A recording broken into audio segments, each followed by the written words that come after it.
Thomas and the Great Discovery. It was a beautiful day on the island of Sodor. Thomas was high in the hills bringing some freight cars to the wharf. At an unfamiliar junction, he saw an old overgrown track that looked like a shortcut. Soon he was rattling down the steep track. "No one has been down here for a very long time," he huffed. Then Thomas gasped. "Fizzling fireboxes!" He had arrived at a station. It too was overgrown, rusty and very old.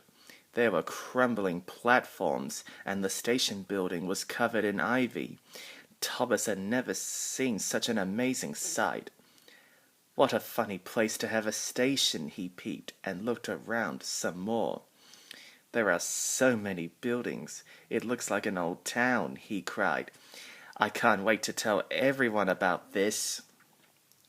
So Thomas bumped and bashed along the old track and finally made his way down to the wharf. The next day the news of Thomas's discovery was all over Sodor. Sir Topham Hatt wanted to visit the hidden town at once.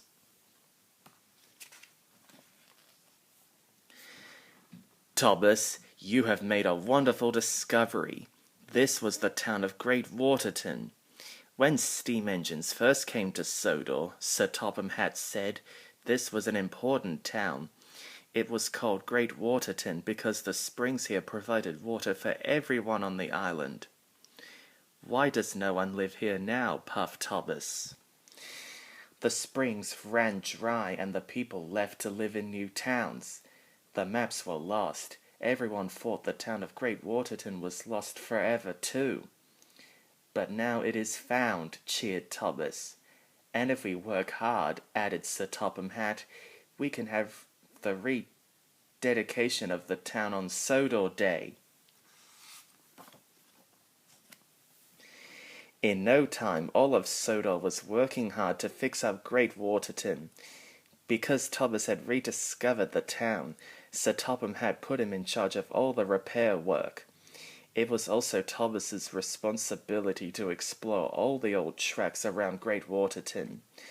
Thomas liked checking old lines, and he liked being in charge. He wanted to show everyone he could do everything. But one day there was trouble. Thomas was puffing too fast and the track was too old. He toppled off the track. Harvey came to lift him back on. But Thomas was bumped and bruised and had to go to the works. While Thomas was at the works, a friendly new engine named Stanley was put in charge of the work at Great Waterton. When Thomas was as good as new, he hurried back to Great Waterton. A lot had changed. Sir Topham Hatt met Thomas. "Stanley has done a good job, so I have decided that Stanley will stay in charge, and you will help him." Thomas's funnel flattened. He had lost the most important job of all. The next day, Stanley asked Thomas to shunt some freight cars. Thomas was very good at shunting freight cars, and he really liked doing it, but he didn't like Stanley telling him what to do. Still, he wanted to show how really useful he was, so he shunted freight cars all over Great Waterton. Then he remembered seeing an old freight car in front of the abandoned Morgan's mine. "I'll bring that last one in, and Sir Topham Hatt will give him my old job back," Thomas smiled. At last Thomas found the old freight car, and he buffered up, but he biffed the car too hard. It rolled forward and disappeared into the mine. "Cinders and ashes!" exclaimed Thomas. "Where did it go?" He moved ahead and peered inside. "I must finish the job," he huffed. "I'll soon find that freight car," and Thomas puffed into the mine. It was very dark. Thomas was happy he had a bright lamp. He looked ahead and saw the freight car rolling away down a slope. Then it disappeared around a bend. Bust my buffers, puffed Thomas. I'd better go after it. Thomas whizzed down the steep slope. Whee, he whistled, and whoa, he cried. It was scary, but it was also very exciting. Thomas had almost caught up to the freight car. You won't get away from me, he whistled happily. But Thomas didn't notice the junction ahead. The freight car whizzed to the right, but Thomas sped to the left and saw that the tunnel ahead was blocked. Oh no, cried Thomas, and he crashed straight through the blocked tunnel and jumped the track. Now Thomas was deep in the mine in a dark tunnel. To top it all off, his fire had gone out. His boiler would soon grow cold, and there was no one around to hear his whistle. The next morning, Stanley and the other engines arrived for work. Where's Thomas? Stanley asked. The engines looked around. Thomas wasn't there. Thomas was missing. It was the biggest calamity Sodor has ever known. Everyone looked for Thomas.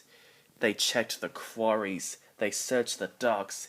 They scoured every hill and hunted in every valley. But Thomas was nowhere to be found. And then Stanley had a thought. Maybe Thomas is up on the forgotten tracks around Great Waterton. I'll look for him there. When Stanley was high up in the hills, he whistled and whistled. Where are you, Thomas? But only his echo came back. Stanley looked everywhere.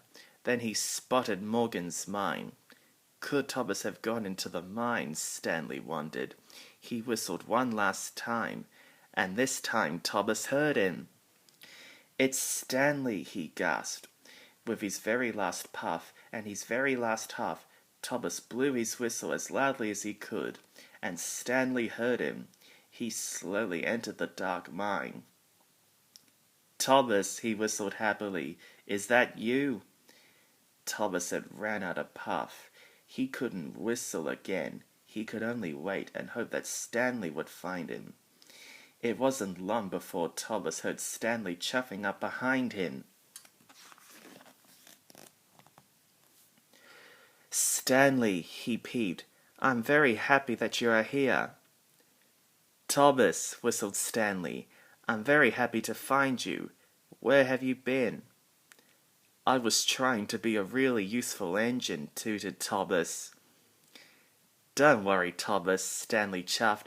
I'll have you back on the track in no time. Soon Stanley was coupled up to Thomas. He pulled and tugged. Thomas was heavy, but Stanley didn't give up. I can do it, Stanley wished, and with a mighty heave, he pulled his friend back onto the track. Hooray! Tooted Thomas. Then there was a very loud crack. The valve in Stanley's boiler had burst. Stanley was a strong engine, but pulling Thomas had been too much. Now Stanley couldn't move. Don't worry, whistled Thomas. It's my turn to help you. With your coal, I can push you home. Stanley smiled.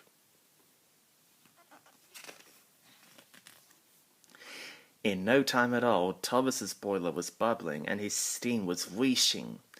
Thomas found an open siding, got behind Stanley and started to push.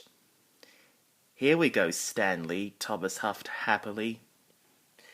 Stanley smiled back, and puff by puff, Thomas pushed Stanley up and out of the mine.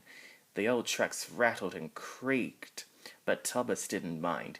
He was happy and proud to push his new friend Stanley home. At last, Thomas and Stanley pulled into Great Waterton Junction. Thomas was tired, but he had never felt happier. When the other engines saw Thomas and Stanley, they tooted and whistled, and soon the sound of engines' whistles echoed all around Great Waterton. The news quickly spread out throughout Sodor. Thomas has been found, the engines whistled. Sir Topham Hatt grandly proclaimed, Stanley saved Thomas, and Topham saved Stanley. For the next couple of days, everyone worked hard to get Great Waterton ready for Sodor Day. Now Topham was happy that Stanley had come to Sodor. Topham had a wonderful new friend, and just in time everything was done. The weather for Sodor Day was perfect. Sir Topham had arrived and beamed. "Well done to you all. This is the grandest Sodor Day ever." He and Lady Hatt stood beside the red ribbon with a great big pair of scissors. Thanks to Topham, Great Waterton is no longer lost, and thanks to Stanley, the work was finished, right on time. "Welcome to the town of Great Waterton," boomed Sir Topham Hatt. Lady Hatt snipped the ribbon. "We're all really useful engines," puffed Topham happily. He couldn't have been prouder.